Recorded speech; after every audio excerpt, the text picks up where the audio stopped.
7절에서 9절 말씀입니다.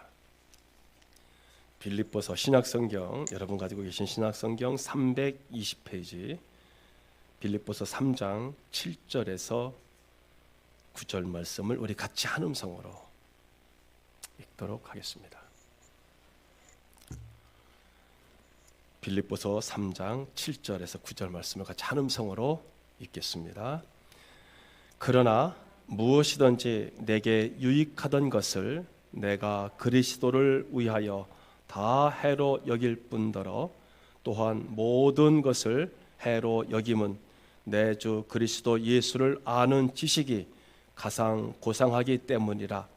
내가 그를 위하여 모든 것을 잃어버리고 배설물로 여김은 그리스도를 얻고 그 안에서 발견되려 함이니 내가 가진 의는 율법에서 난 것이 아니요 오직 그리스도를 믿음으로 말미암은 것이니 곧 믿음으로 하나님께로부터 난 의라.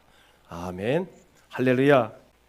우리가 지난주에는 이제 찬양의 어떤 그런 진수에 관해서 보았다라고 한다면은 이번 주에는 예수 그리스도를 아는 지식이라고 그랬는데, 다시 말하면은 왜 예수님께서 도성인신 인카네이션 하셨느냐, 내려오셨느냐 이겁니다. 이 땅에 왜 오셨느냐, 오심의 진수가 뭐냐 이겁니다. 그래서 높은 보좌를 비워두시고 세상에 오신 그 도성인신, 즉 인카네이션의 그 상황 중에서도 우리가 한문으로 비하라는 얘기를 쓰거든요. 내려왔다, 위에서 내려왔다, 그 높은 중에서 내려왔다라고 말씀하는데, 그래서 조금 전에 우리가 핸델의 메시아를 들었는데요, 구약의 이사야는 그리스도론, 예수님에 대해서 가장 많이 표현한 분이 이사야입니다. 이제 조만간 제가 신구약 중간사를 들어가려고 했는데, 신구약 중간사를 들어가려면은 자꾸 이제 제가 뒤를 돌아보는 게 뭐냐면은 여러분 열왕기상하, 역대상하, 그리고 에스라, 느헤미야, 에스더는 포로 이후거든요. 그래서 말라기서 맨 구약성경의 맨 말라기는 BC 약 한 400년경, 550에서 약 400년경 이쯤에 이제 포로에서 돌아오고 나서 100년 뒤에 쓴 말씀이 말라기거든요. 그러니까 말라기의 배경을, 시대적 배경을 모르고 그 말씀을 읽게 되면은 뭐 11조가 어떻고 뭐가 어떻고 엉뚱한 얘기하고 있거든요. 왜 하나님 앞에 제대로 된 것 안 드리느냐, 뭐 이러느냐, 엉뚱한 소리 하고 있다고요. 그런데 그 시대적 배경을 정확하게 읽고 보면은 왜 말라기 선지자 이후에 모든 선지자들로부터 누구로부터도 하나님의 말씀을 400년간 예수님 오실 때까지 일체 없습니다. 그래서 중간사라고도 하기도 하고 암흑기라고도 하거든요. 약 400년간. 왜 하나님의 말씀이 어느 누구에게도 400년간 내리지 않았는가에 관한 그 시대적 배경을, 종교적 배경을 모르게 되면은, 그리고 세계사적 상황을 모르게 되면은 무슨 소리를 해도 신약이 이해가 안 되고요. 우리가 그렇게 많이 우리가 오랫동안 신앙생활을 했어도 그 부분이 안 되면은 말 그대로 코끼리를 보고서는 다리 잡고 기둥 같다고 한다는 둥, 뭐 이런 소리 하고 있는 거예요. 그러니까 전체적인 어떤 왜 그 말씀이 쓰여졌는가에 대한 그 이해가 없게 되면은 아무리 성경을 읽어도 시로락이 하나밖에 못 빼는 것밖에 안 되거든요. 그래서 제가 자꾸 신구약 중간사가 늦어지고 있는 이유가 자꾸 뒤로 돌아가는 거예요. 그래서 열왕기 상하를 다시 재조명해야 될 것 같고, 그리고 역대 상하, 그리고 이제 다니엘, 에스겔 이런 부분들을 조명하고서 신구약 중간사에 관한 말씀이 들어가게 되면은 아마 그걸 같이 이렇게 저와 여러분들이 모든 시간마다 다루게 되면 10년 정도면은 되지 않을까. 그러면 적어도 여러분들은 성경 전체를 이렇게 이 아웃라인이 39권과 신약 27권의 아웃라인이 이렇구나 라고 하는 정도까지는 여러분들이 그래도 개괄적으로 깨닫게 되지 않을까, 그것만 해도 되지 않을까라는 생각을 해봅니다. 그래서 지금 이제 준비를 하고 있고요. 언제 들어갈지 모르겠습니다만 그 안에까지는 이렇게 제목 설교를 잠시 하도록 하겠습니다. 그래서 지금 제가 아까 메시아, 핸델의 메시아를 이렇게 들려드리고 그리고 지금 거창하게 이렇게 구약의 이사야를 끄집어내서 그리스도론에 관해서 가장 구약에서 잘 표현하신 분이 이사야다라고 하는 이유가 바로 거기에 있는 겁니다. 그래서 지금 이사야서 그 9장 가운데서 보면은 이렇게 말하고 있습니다. 이는 한 아기가 우리에게 낳고 한 아들을 우리에게 주신 바 되었는데 그 어깨에는 정사를 메었고 그 이름은 기묘자라 모사라 전능하신 하나님이라 영존하시는 아버지라 평강의 왕이라 할 것임이라. 그 정사와 평강의 더함이 무궁하며 또 다윗의 우위에 앉아서 그 나라를 굳게 세우고 지금 이후 영원토록 공평과 정의로 그것을 보존하실 것이라. 만군의 여호와의 열심히 이를 이루시리라. 이렇게 말씀하셨거든요. 그래서 그런 거예요. 왜 이 말씀이 나왔느냐? 왜 이 말씀이 나왔느냐? 이스라엘 사람들이, 율법학자들이 이사야서 1장서부터 쭉 신나게 읽어나가다가 이 부분에 오면은요, 그들이 딱 멈춰버립니다.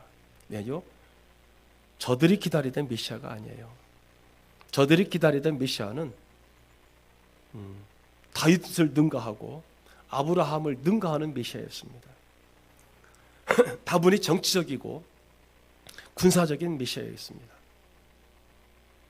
400년간 이 나라에 치이고 저 나라에 치이고 지금 이 빌립보서 상황도 지금 어디에 지금 억눌려 있습니까? 로마라고 하는 이 나라에 억눌려 있기 때문에 그들이 원하는 메시아 상은 다윗처럼 군사적으로 정치적으로 대단한 분이고 아브라함처럼 믿음의 조상이 될 법한 모세처럼 탁월한 지도자, 영도자 같은 어떤 그런 리더십을 저들이 요구했던 거죠. 그런데 뭐라고 이야기하고 있습니까? 이사야서 9장에서는요. 어깨에 정사를 메었고 이름은 기묘자고 그 뒤에 또 여러분 이사야서 53장에서 뭐라고 말하고 있습니까? 그의 찔림은 우리의 허물을 인함이고 그의 상함은 우리의 죄악을 인함이라. 그는 하나도 흠모할 것이 없고, 뭐 이런 말씀이 지금 나오는 거예요. 그러니까 저들한테는 이게 안 맞는 거예요. 그러면 오늘 우리가 보고 있는 바울은 어떻습니까? 지금 이 말씀을 쓰고 있는 바울은 여기 빌립보서가 우리 지난주에도 말씀드렸죠. 지금 어디에 있는 상황이라고요? 감옥에 갇혀 있는 상황입니다.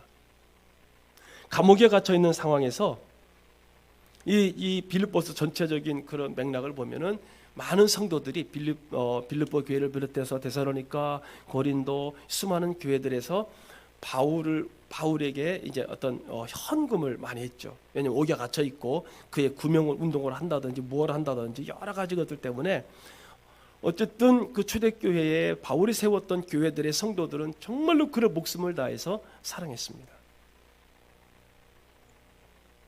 그래서 1장에서는 옥에 갇혀 있던 사실이 지난주에 말씀드린 것처럼 오히려 복음 전도에 유익이 되었다라고 하는 간증이 나오고, 살 것이냐 죽을 것이냐 하는 문제에 대해서 말씀을 했을 때 사는 것이 그리스도니 죽는 것도 유익하다.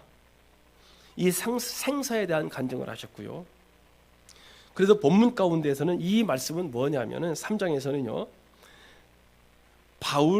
사도 바울이 그리스도를 대하는,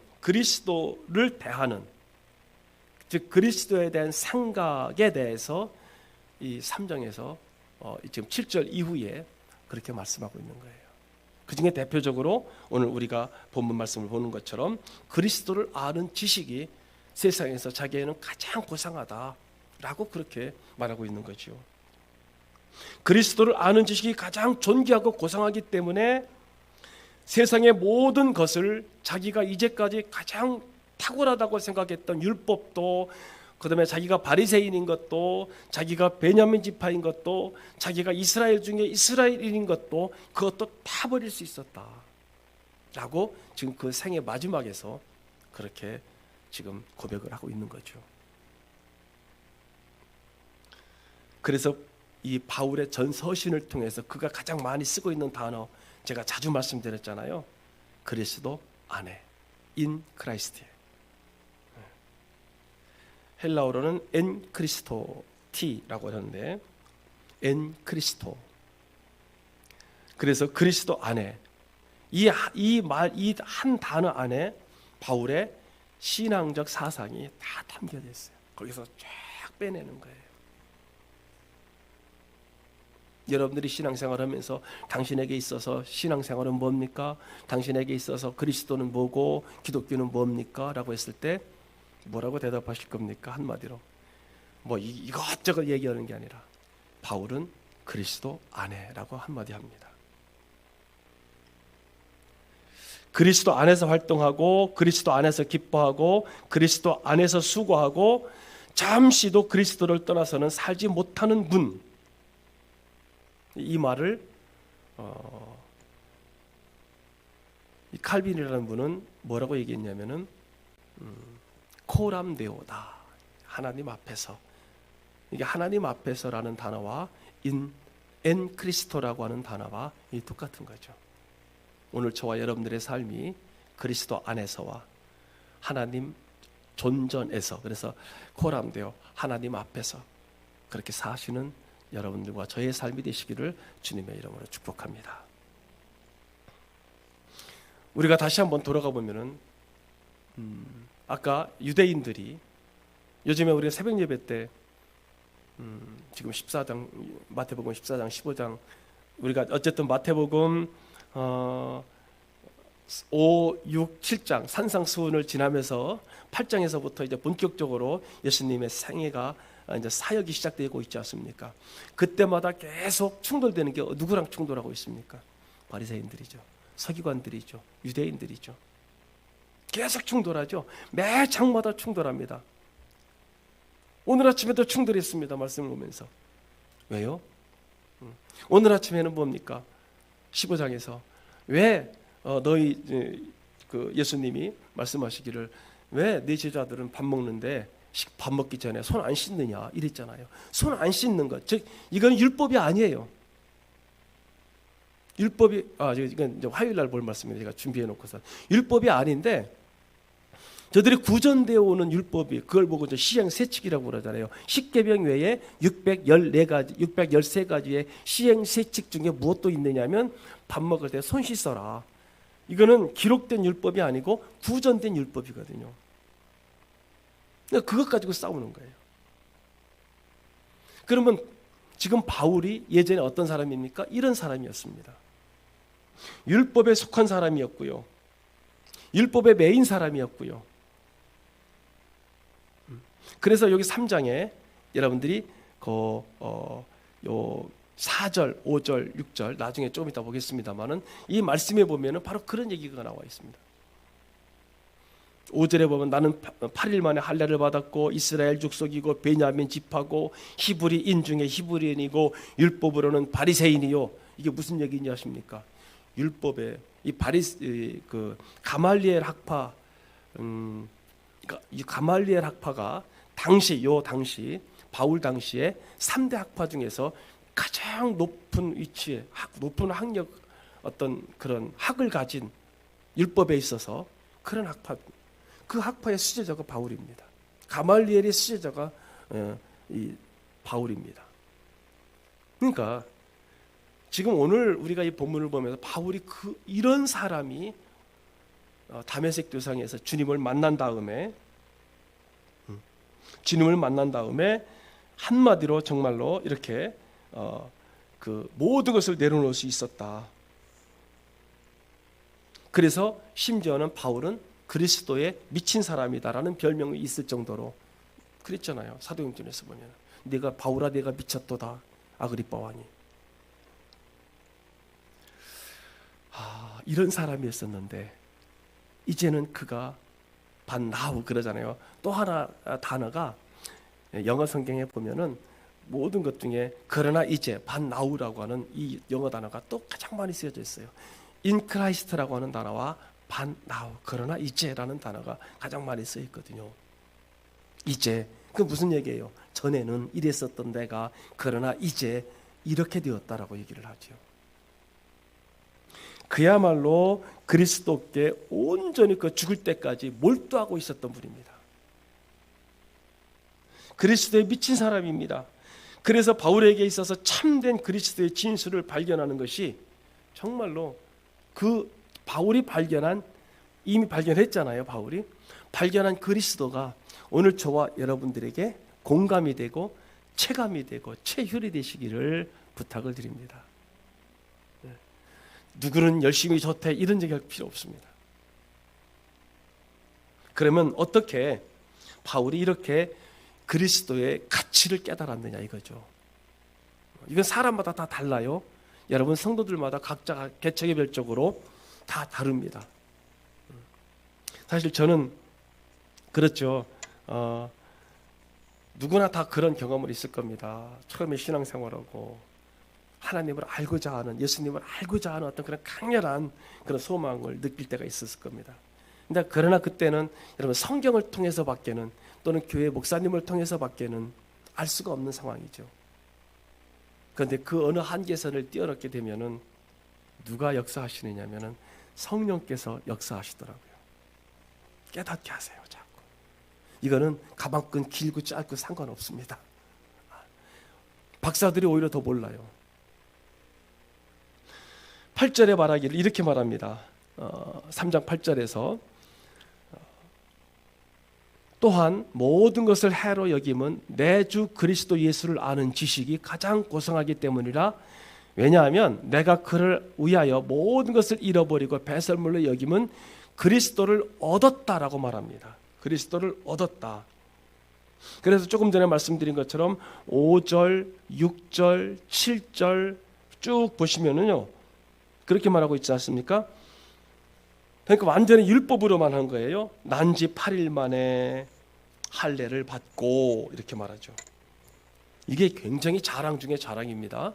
난지 8일 만에 할례를 받고 또 이스라엘 족속이고 이스라엘 족속 중에서도 어느 지파? 베냐민 지파고 이건 나중에 말씀드릴게요. 왜 베냐민 지파 때문에 그런지 유다와 다 떠나고 유다와 베냐민만 남았었죠. 10지파가 더 북쪽으로 올라가고 밑에 유다를 중심으로 유다 지파를 중심으로 해서 솔로몬 이후에 그때 같이 남아있던 지파가 베냐민 지파입니다. 그래서 굉장히 자랑스럽게 여기는 거예요. 그리고 자 히브리인 중에 히브리인 이건 무슨 얘기냐면요. 지금 이 당시 헬라화가 됐어요. 지금 이 바울 당시는 헬라화가 됐기 때문에 다 어떤 말을 쓰느냐? 헬라 말을 그리스 말을 쓰는 거예요. 이미 그 당시에. 그래서 히브리인 중에 히브리라는 말은 히브리 말을 하는 순수한 히브리 사람이다. 그 다음에 율법으로는 바리새교인이다. 그 중에서도 자기는 가말리엘 학파다. 당시 최고의 율법 학파인 가말리엘이라고 하는 그 문화에 있는 그 학파다. 자, 마지막으로 열심으로는 뭐라고 했어요? 열심으로는 교회를 핍박하는 자다. 이 정도면은요 대단한 사람입니다. 이 정도로면요 대단한 사람이에요. 자, 이런 조건들이 그 당시에 최고의 조건입니다. 내세울 수 있는 최고의 조건입니다. 명함에 쓸 수 있는 최고의 그 타이틀입니다. 자, 바울은 이런 조건에서 참 자랑을 했고요. 이 조건에 의해서 살던 사람입니다. 그런데 아시는 것처럼 저 다메섹 도상에서 주님을 발견했을 때 이 모든 것들을 그 순간에 다 내버린 거예요.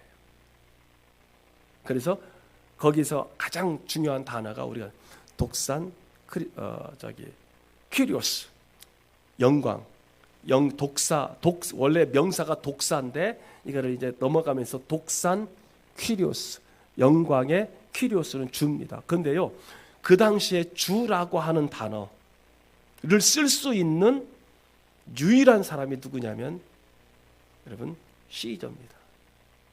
함부로 이 주라고 하는 단어를 썼다가 로드라고 하는 단어를 썼다가는요, 그래서 마이 로드 하는 그 당시에 이 단어는 오직 로마 황제에만 쓸 수 있는 그러한 단어입니다.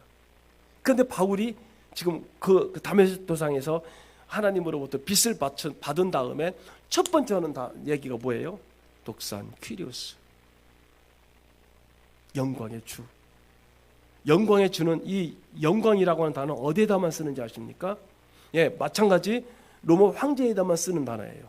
그런데 여기서 말하는 이 영광이라는 단어는 무슨 얘기냐면요, 부활하신 주님에게만 쓰는 단어예요.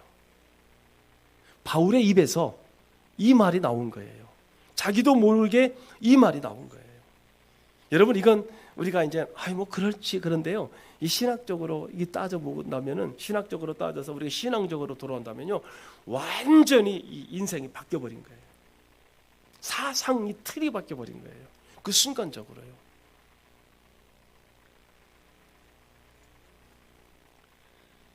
자, 그러던 사람이 모든 것을 분토처럼 그러죠, 먼지처럼 여겼다. 왜냐하면 그렇게 그리스도를 깨달았더니, 그리스도를 알았더니 그렇게 다 되더라. 즉 그 당시에 최고로 여기던 모든 우월했던 모든 것들이 그리스도의 우월성보다 못하더라, 이 얘기예요. 여러분, 자기가 난지 8일 만에 할례받았던 사실보다도, 자기가 이스라엘 자손이라고 하는 사실보다도, 자기가 베냐민 지파라고 하는 사실보다도, 그리고 순수한 히브리 중에 히브리인이라고 하는 사실보다도, 마지막으로 교회를 그렇게 핍박했던 사실보다도, 그 어떤 것보다도, 우리가 아까 조금 전에 찬양했던 주 예수보다도 귀한 것은 없네. 세상 부귀와 영화도 물질도.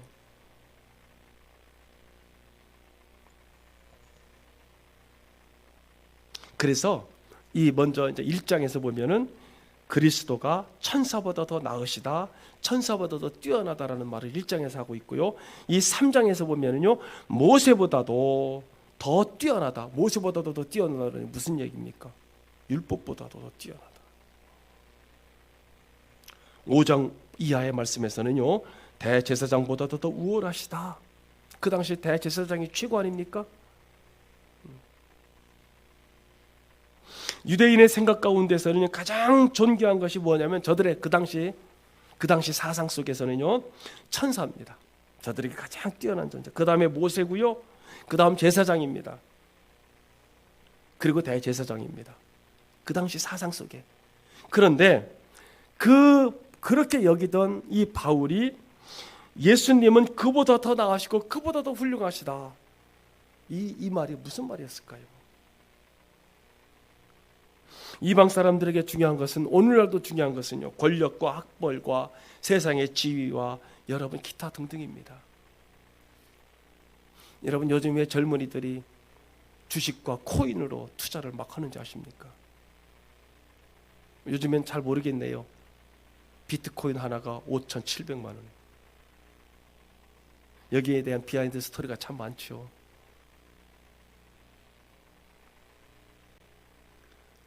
노력할 필요 없다. 까진 거 뭐 영끌이라고 그러죠. 영끌. 뭐 영혼까지 탈탈 끌어 모아서 뭐 한다. 우리 저 희택이, 저는 청년들이 요즘에 그런 우리 저 젊은이는 진리에 속한 젊은이라 그런 생각 안 하리라. 그래요, 요즘에.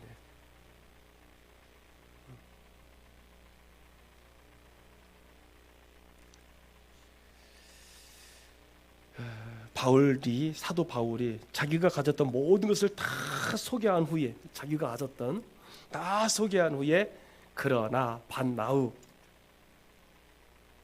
그러나 이제 그리스도가 그 모든 것보다 더 우월한 가운데 있다, 가장 높으신 가운데 있다라고 그렇게 선포를 하고 있습니다. 여러분, 우리 신앙생활 가운데서도 그런 경우를 자주 보게 됩니다.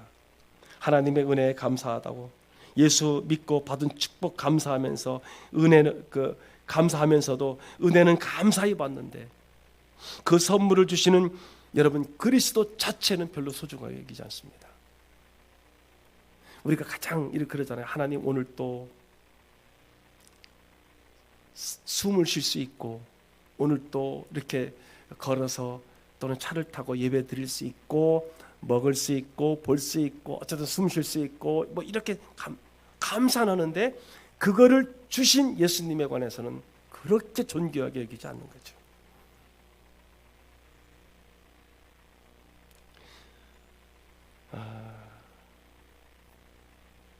우리가 여러분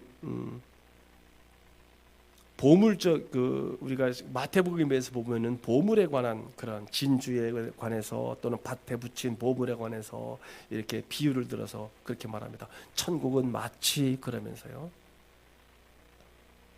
여러분들 가정에 세상에 알 수 없는 아주 존귀한 보물이 있다고 생각을 합시다.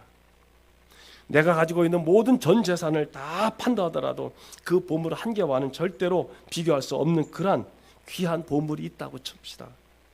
그런데 그 보물이 집 안에 있는데 혹시 집에 불이 나서 또는 천재지변이 일어나서 홍수가 나서 다 쓸려갔는데, 그래도 자기가 이제 다 나머지 거 다 없어도 괜찮은데 그 귀한 보물 하나만 거기 있으면은 다 잊어버려도 괜찮다. 그래서 얼른 가서 막 해보니까, 파보니까, 자기가 숨겨놨던 것을 보니까 그것이 다행히도 있다. 그러면 뭐라고 할까요? 다 잊어버려도 괜찮아. 그런데 다 그냥 멀쩡히 있는데 자기가 가장 존귀하게 여기던 그 보물은 없어졌다. 도둑놈이 알고 가져가 버렸다. 그러면 나머지 다 있어도 뭐가 되는 거예요? 아무것도 아니죠. 만약에 그랬을 때, 그거 가장 귀한 것을 잊어버렸을 때 그 사람의 절망이 얼마나 크겠습니까? 마찬가지입니다. 우리에게 그리스도와 세상의 모든 보화가 그런 관계라는 거예요. 우리가 세상을 살아가는 동안 땅 위에 가진 모든 보화가 여러분 나쁜 게 아닙니다. 물질이 나쁜 게 아니고, 재물이 나쁜 게 아니고, 권력, 명예, 부 이렇게 나쁜 게 아닙니다. 그런데 그것도 소중한데 무엇가 더 소중하다는 거예요? 보다 더 그리스도가 모든 것에 비할 수 없는 우월하신 존재, 우리 최대의 보화라는 겁니다. 우리의 가장 존귀한 보물이라는 겁니다. 그래서 우리는 예수님을 마음 가운데 간직하고 있는 거예요. 여기 있는 건 누구도 빼앗아갈 수 없으니까. 그래서 이것 예수 그리스도 이 보화를 가장 간직한 분은 세상에서 여러 가지 환난과 손해를 당해도 어떻게 할 수 있느냐? 여유 있게 슬퍼할 수 있고요. 여유 있게 괴로워할 수 있는 거예요. 여러분 아까 말씀드렸잖아요. 집에 그 보물 하나만 있으면 다 쓸려가도 다시 지을 수 있어. 다시 일어날 수 있어. 다시 재기할 수 있어. 그런데 그 가장 귀한 것을 그것만 쏙 빼가면은 끝나는 건데. 그래서 그런 거예요. 우리 속에 예수 그리스도 주 예수보다 더 귀한 분은 없네. 세상 부귀와 존귀와 그 모든 것보다도 그리스도보다 존귀한 것은 없네라고 한다는 것은 세상의 모든 것을 다 잊어버렸다 할지라도 다시 일어날 수 있고 다시 재기할 수 있고 다시 용기를 내서 걸어갈 수 있기 때문에 주 예수보다 귀한 것은 없다라는 겁니다. 바울은 지금 그런 심정을 우리 앞에 말씀해주고 있는 줄 믿습니다. 세상에 비할 수 없는 존귀한 것, 그리스도의 우월한 것을 바로 알고 그 분을 그는 얻었던 거고, 오늘 저와 여러분도 여러분 그분을 얻으신 줄로 믿으시기 바랍니다. 있지요다. 그래서 여러분 주 예수보다 더 귀한 것은 없네 찬양할 때 바로 그런 심정입니다. 모든 것을 내버리고 기뻐할 수 있는 것은 그리스도 한 분이 더욱 존귀하기 때문에 여러분 이것은요 각자마다 다 달라요. 여러분 각자마다 다 달라요. 체감하는 거, 체득하는 게 다 다릅니다. 자, 그걸 깨달았고요. 또 하나는 바울은요 3장 10절에서 보면은 또 무엇을 깨달았는지 아십니까? 우리 한번 3장 10절 같이 볼까요? 한번 시작.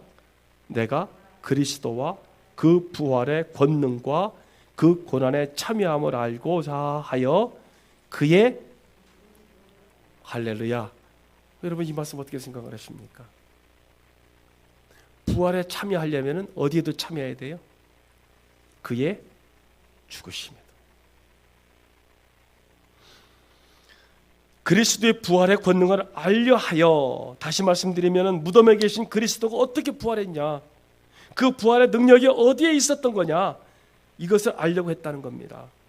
바울이 다메섹에서 회개하기 이전 기독교를 한참 박해할 때 바울은 그 마음속에 두 가지의 풀지 못할 숙제가 있었습니다. 첫째는 뭐냐면 유대인의 그 계획이 실패했느냐. 그 유대인의 계획은 뭡니까? 예수를 십자가에 못 박아 죽이는 거였어요. 그 죽였습니다.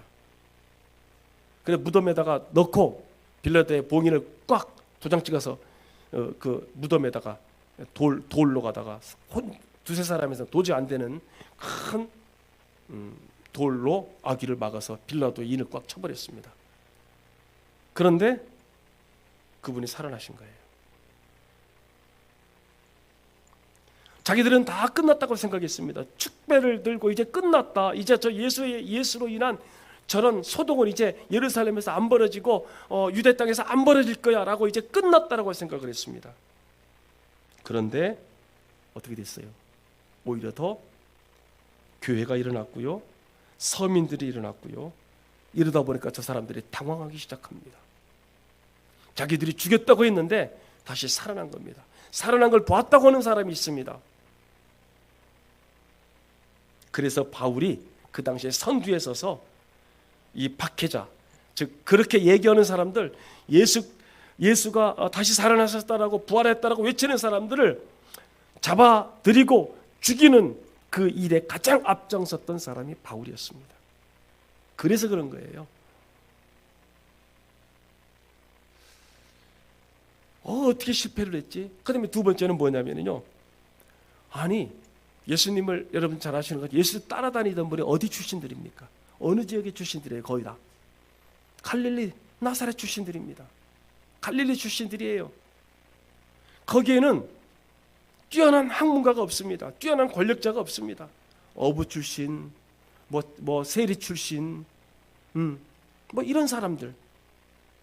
그런데 저들이 말하면 한마디로 얘기하면은 뭐 내놓을 만한 학력도 없고, 내놓을 만한 명함에 적을 만한 뭐 이력도 없고, 권력도 없고, 그렇다고 재물이 있는 것도 아니고, 혹시 그런 사람들이 그 가운데 꼈다면은 자기들이 좀 이해를 할 겁니다. 아, 저는 배웠으니까 저런 생각 정도는 할 수 있을 거야 라고 했을 겁니다. 또는 어느 정도 뭐 권력 있는 사람이 그 안에 꼈다면은 아, 그래도 저는 배웠고 권력도 있기 때문에 제가 하는 말에는 어느 정도 일리가 있을 거야 라고 했는데, 당시에 가장 무능한 지역이었던 저 갈릴리 촌놈들 출신들, 어부 출신들.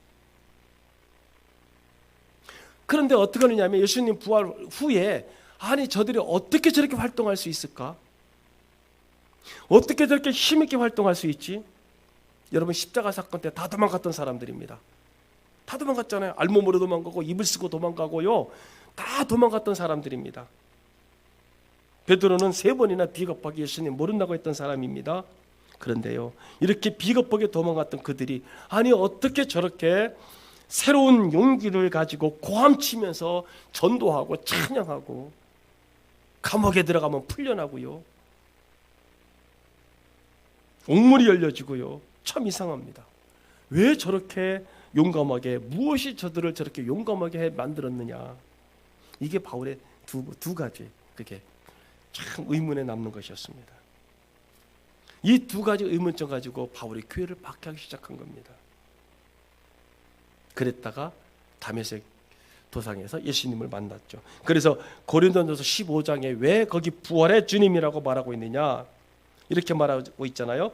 부활하신 주님께서 맨 나중에 만삭되지 못하여 난 자 같은 내게도 나타났다. 자기가 그렇게 의문을 가지고 있고 의문투성이었던 두 번째 그 의문 중에서 그렇게 말한 거예요. 맨 나중에 만삭되지 못한 칠삭더미 같은 나에게도 그 부활의 주님이 나타났다.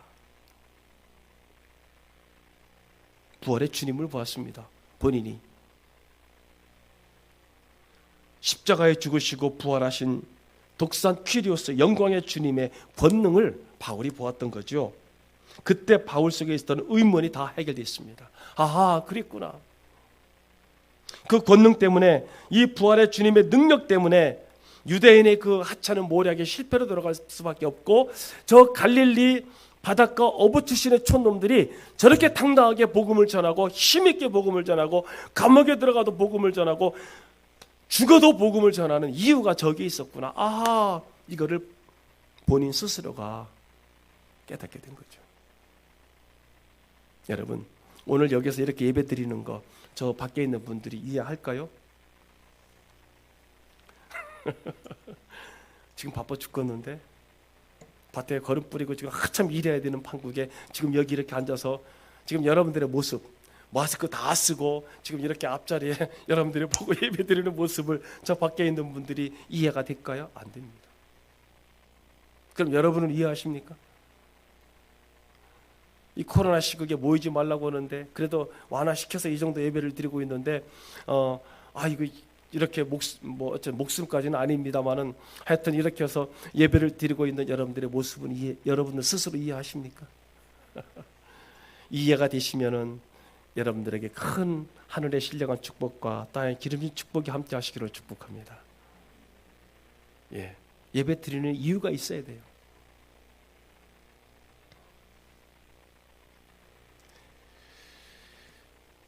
마지막으로요, 결국 그런 거예요. 오늘 우리가 이 10절에서 본 것처럼 결국 바울 스스로가 그리스도의 고난에 동참하기로, 이걸 깨닫고 난 다음에 고난에 동참하기로 그가 이제 바뀌었습니다. 부활의 권능과 그 고난에 참여함을 알려하여, 즉 그리스도의 부활의 권능만 아는 것이 아니고 이제 뭐까지 알고 싶은 겁니까?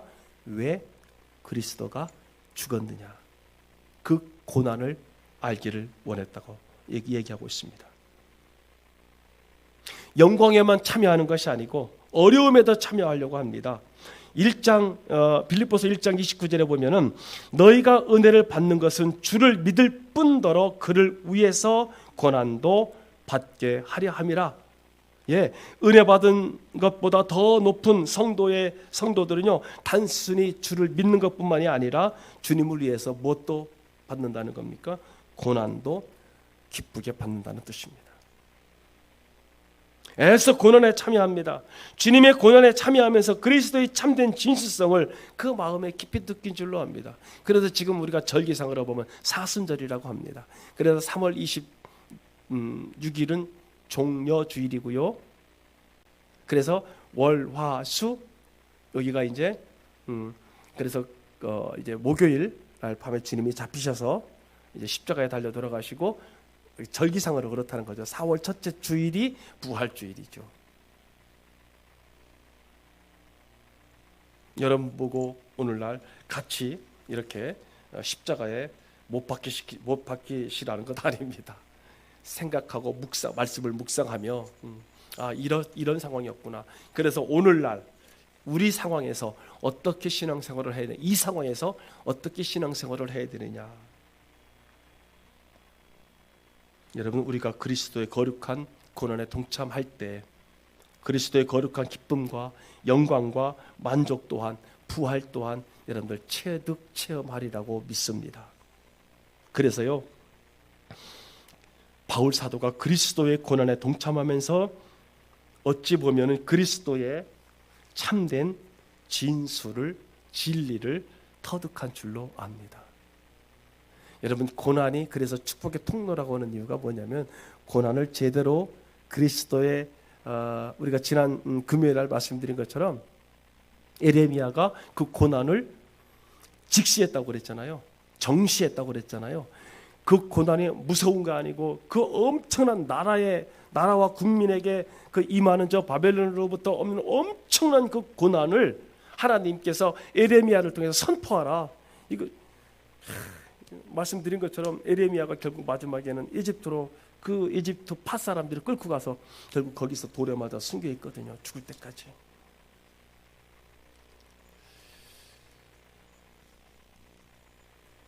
왜? 그러니까 이사야도 그렇고요. 이사야는 문하세에 의해서 톱으로 켜서 순교를 당했잖아요. 계속 복음 전하다가 계속.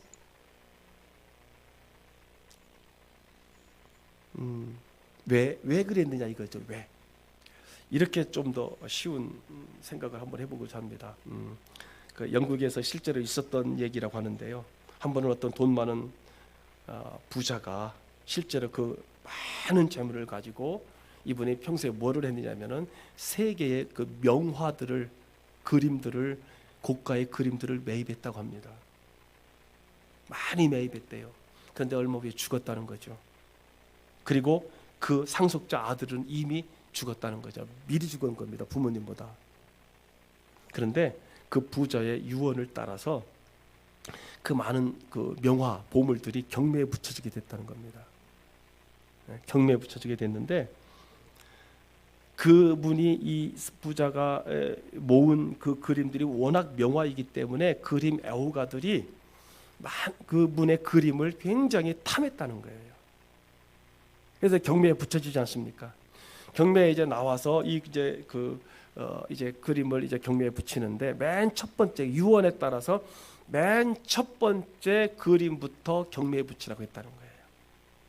그럼 그 맨 첫 번째 그림이 뭐냐면 보잘것없는 그림인데 죽은 부자와 그리고 그의 죽은 아들이 그린 그림, 초상화입니다. 부자지간의 초상화예요. 이게 유언입니다. 이 그림부터 경매해라. 그런데 이 그림은 별 가치가 없는 그림입니다. 그렇잖아요. 이 사람이 뭐 훌륭한 일을 한 것도 아니고 돈이 많아서 그림을 다 수집한 사람인데요. 별 가치 없는 그림인데 이거부터 경매해라. 그런데 누구도 이 그림을 살려고 하지 않습니다. 아무도. 왜? 관계가 없으니까. 그런데 그 집에 하이드로 있었던 분이 있었답니다. 이분은 다른 거 다 필요 없습니다. 그 주인이 자기가 그 집에서 일했을 때 그렇게 이 하인을 아주 말하자면 같은 형제같이 이렇게 대해주고 너무 잘해주고 주인의 사랑을 많이 받았다는 거죠. 그러니까 이 주인은요, 이 하인은 이 주인이 그리운 거예요. 그러니까 이 하인은 자기 돈도 많이 없을 뿐더러 그 고가의 명화를 그건 자기한테 필요가 없어요. 뭐가 필요한 거예요? 요 그림이 필요한 거예요. 자기 주인과 주인의 아들의 그 초상화. 그래서 자기 집에다 걸어놓고 그냥 기념으로 보고 두려고요. 이 하인이 말하자면 자기는 돈 얼마 없으니까 작은 돈을 가지고 이제 경매를 한 거예요. 근데 누구도 이 초상화를 사지 않습니다. 이 하인에게 낙찰됐어요.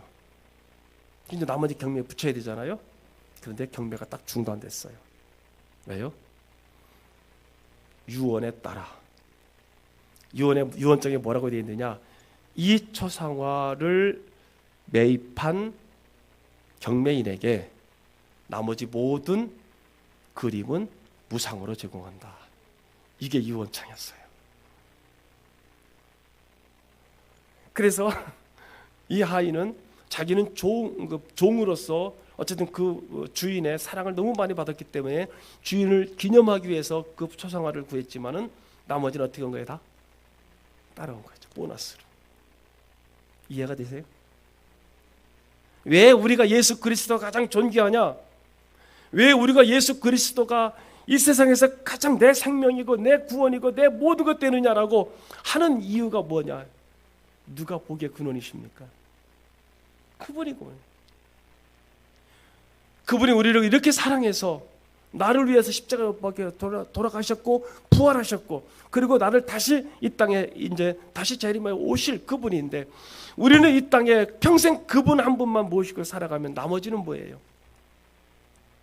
보너스입니다. 그걸 알 때 우리는 다른 생각 안 하는 거예요. 바울이 그걸 깨달았다는 겁니다. 바울이 그래서 나머지 모든 것들을 배설물로 여긴다. 푼토처럼 여긴다. 나에게는 오직 예수 그리스도 한 분밖에 없다. 이거 외치는 거예요.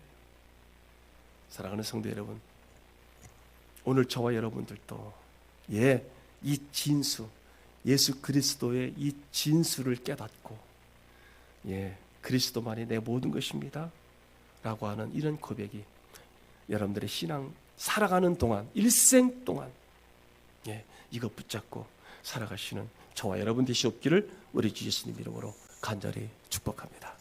거룩하시고 존귀하신 하나님 참 감사합니다. 하나님, 이 세상 수많은 사람 가운데 이렇게 저희들을 하나님의 친권자로 삼아주심을 감사를 드립니다. 오늘 이렇게 예배 드릴 수 있음에 하나님 감사합니다. 오늘 나와서 찬양할 수 있음에 감사합니다. 주여, 우리가 몰랐다면, 우리가 예수님을 몰랐다면, 우리가 전도를 받지 않았다면 우리도 다른 사람처럼 이렇게 밖에 나가서 오늘 놀러가고 오늘 다른 일하고 일하고 할 텐데, 주님을 알았기에 오늘 이렇게 나와서 예배드릴 수 있고 기도할 수 있고 찬양할 수 있고 이 말씀을 들을 수 있음에 하나님 감사합니다. 우리 사랑하는 귀한 성도들의 삶 속에 남은 나날 동안, 생애 동안 더욱더 주 예수밖에는 귀한 분 없네라고 하는 이런 고백과 찬양이 저들의 삶을 꽉 잡고 나가게 하여 주시옵소서. 그래서 힘들고 어렵고 또는 괴롭고 외로울 때에도 넉넉히 이길 수 있는 것은, 다시 회복할 수 있는 것은 그리스도가 내 안에 있기 때문이라고 고백하게 하옵소서. 예수님 이름으로 축복하며 기도드리옵나이다. 아멘.